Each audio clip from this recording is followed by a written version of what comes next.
This is an excerpt from the fabulous book by Kamal Ravikant, Love Yourself Like Your Life Depends on It.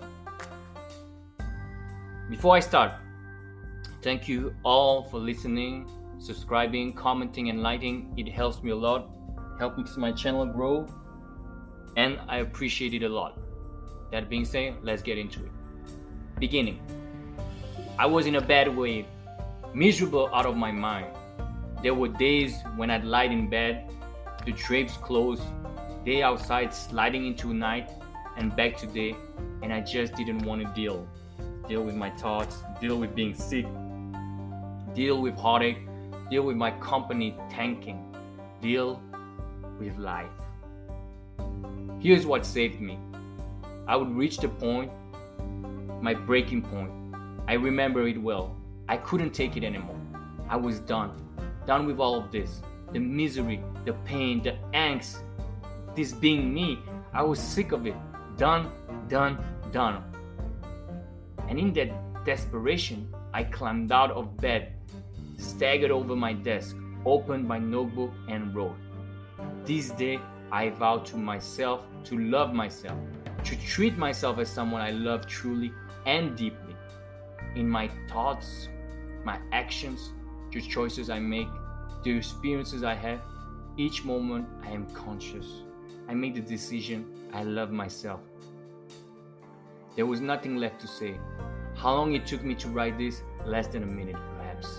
But the intensity, it felt like I was carving words onto paper through the desk. I had been disgusted with myself. I could love another and wish them well, but what about me? From now on, I would focus only on this thought. For me, how to love myself, I did not know. All I knew was that I made a vow, something far greater than a commitment, bigger than an I wish or nice to have, a vow. I was going all in or destroy myself trying. There was no middle ground. In my bedroom, in the darkness, with a city outside that had no idea of the decision that had been made or even cared, I set out to love myself. And the way I did it, it was the simplest thing I could think of, and one that I knew I was capable of. I started telling myself, I love myself, a thought I would repeat again and again. First, lying in bed for hours, repeating to myself, I love myself, I love myself, I love myself, I love myself, I love myself. The mind would wander, of course, head down red holes, but each time I'd notice, I'd return to repeating, I love myself, I love myself, I love myself, I love myself. And it continued, first in bed, then showering, then went online, then when I'd be talking to someone, inside my head, I'd be going, I love myself, I love myself, I love myself, I love myself. It became the anchor, the one true thing, and I got better. My body started healing faster. My state of mind grew lighter. But the thing I never expected or imagined, life got better. But not just better, things happened that were fantastically out of my reach.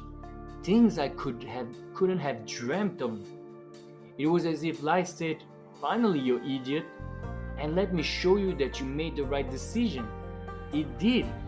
People came into my life. Opportunities arose. I found myself using the word magic to describe what was happening.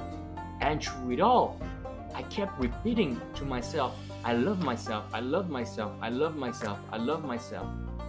In less than a month, I was healthy, I was fit again, I was naturally happy, I was smiling. Amazing people were coming into my life. Situations were naturally resolving themselves. And through it all, whether I was at my computer again or kissing a pretty woman, in my head I'd be telling myself, I love myself. In all honesty, in the beginning I didn't believe that I loved myself. How many of us do? But it didn't matter. What I believed, all that mattered was doing it, and I did it the simplest way I could think. By focusing on one thought again and again and again and again, until it was more of my mind than not. Imagine that. Imagine the feeling of catching yourself, loving yourself without trying. It's like catching a sunset out of the corner of your eyes. It will stop you. Mental loop. I sit at my desk, San Francisco sparkles through the large bedroom windows.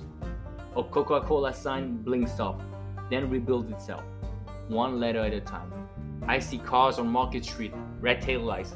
The famous tower over Twin Peaks is swallowed up by the night, hidden by fog. A neighbor's balcony light comes on.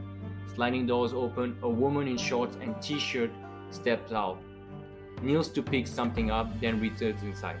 The door shuts. If you were to open up my head at this moment and peer within, you would find yourself asking with a thick southern drawl, does this boy not have an imagination? There is only one thought running through my head. I love myself. I love myself. I love myself. For days, ever since I made the vow, this has been my only focus. Sometimes as a whisper, sometimes silent, when I brush my teeth, mumbling, in the shower, loud, non-stop. I love myself. I love myself. I love myself. I have nothing to lose. This is all there is. I love myself. I love myself. I don't give a damn about anything else. I love myself. I once heard someone explain thoughts as this. We, as human beings, think that we are thinking. Not true. Most of the time, we are remembering. We are reliving memories. We are running familiar patterns and loops in our heads. For happiness, for procrastination, for sadness, fears, hopes, dreams, desires. We have loops for everything. We keep replaying the loops and they in turn trigger feelings. It's automatic to the point where we believe that we have no choice. But that is far from the truth. Imagine a thought loop as this, a pathway laid down by a constant use, like a groove in the rock created by water. Enough time, enough intensity, and you've got a river. If you had a thought once, it has no power over you. Repeat it again and again, especially with emotional intensity. Feeling it over time, you're creating the grooves, the mental river, then it controls you.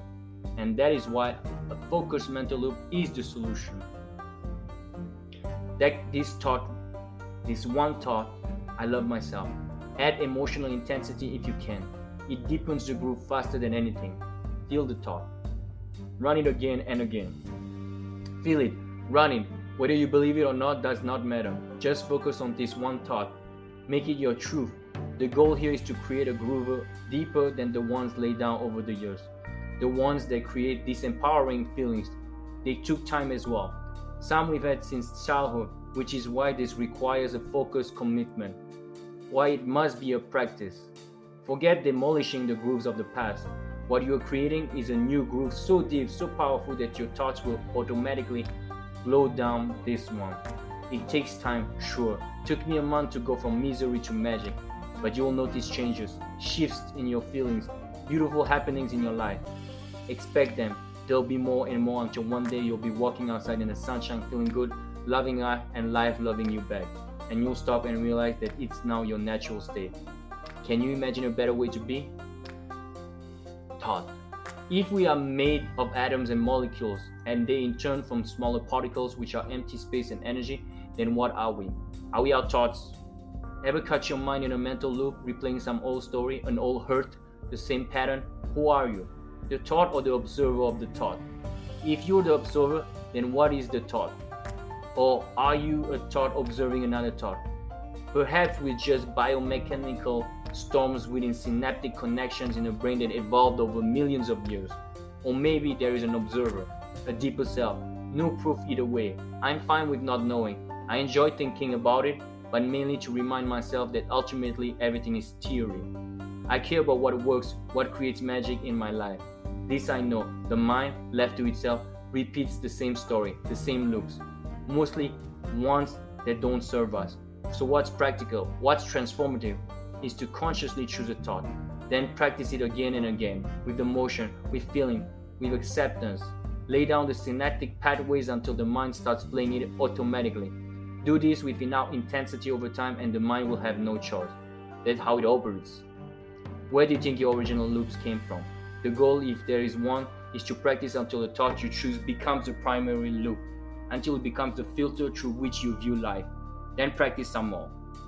Sounds like work? Perhaps, but the nature of mind is thought. Choose one that transforms you, makes your life zing. The one I found, I love myself, is the most powerful one I know. You might discover another one. Regardless, please do it. It is worth it. This is the end of the read. Hope you guys liked it. Kamal Ravikant's approach is a bit different from the others. Authors will generally tell you to do it in the morning and or at night, and some will also do tell you to replace the negative thoughts with positive ones, which is very super important. Kamal Ravikant wants us to choose a mantra and constantly use it through our waking hours till it sinks in. Now you might think that is crazy and impossible. I assure you, it is not. Albeit not easy, it's still very possible. We have thoughts running through our minds all the time. The difference here is that we deliberately choose which thought we want to cultivate. In this case, it's a singular thought. Start now and repeat your mantra in a loop. You will see that it is not that hard. Of course, sometimes you lose yourself in the present moment and have no thoughts at all. The important thing is to use it as soon as you're aware that you are thinking. Of course, you have tasks that require you to think, and it's okay. However, if you have space and within that space useless thinking comes to your mind, then you ought to repeat your mantra over and over. It's you taking control over the thoughts of your mind. It's 100% achievable. It just requires a bit of discipline. Hope you guys like it. Cheers and good luck.